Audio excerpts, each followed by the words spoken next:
Module 1, Critical Analysis. Video, Japanese Story. In this video, we'll talk about discourse using one of our favorite stories. Imagine you're hiking a sacred hill in Japan with friends.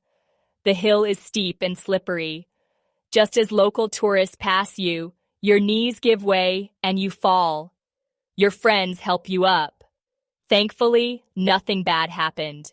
Then, Japanese tourists pass by, laughing at your fall. They even turn around and keep laughing. What does that mean? Are Japanese people cruel and enjoy seeing others suffer? Let's take a closer look. In Japanese culture, saving face is crucial.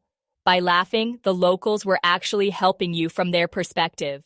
They didn't intervene directly. Seeing your friends had assisted you. But they wanted to help differently, by lightening the situation with laughter. Why didn't we understand this point of view? We viewed this story through the lens of our European perspective. We all have our own unique perspectives. How we form opinions and see the world depends on many factors. In the Japanese example, we encountered a distant culture and context we couldn't comprehend. So we used our own worldview to understand the situation. Our perception of the world depends on many factors, including our education, social class, wealth or poverty, religious beliefs, gender, and whether we live in a rural or urban area. Our thoughts and knowledge are influenced by all of these things. We all have limits based on our beliefs, social class, education, and culture. Consider, for example, can a middle-class person truly imagine life in a marginalized Roma community?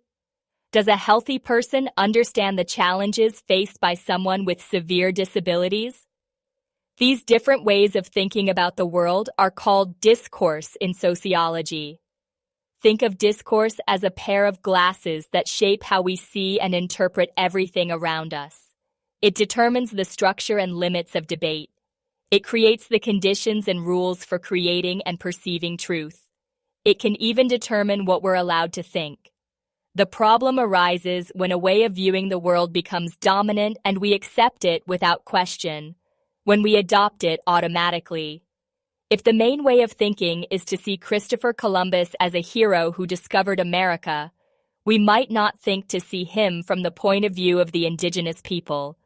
They view Columbus as a devil responsible for their ancestors' mass murder. Returning to our Japanese story, what if we formed our opinion about Japanese people based solely on our hiking experience? What if a journalist wrote about this experience and published it in the media? What would readers think about Japan? Our perception is influenced by what we read, hear, and see in the media. Journalists who work in the media have their own opinions about the world, just like the rest of us. That's why journalists should try to look beyond their own cultural perspective and consider other viewpoints.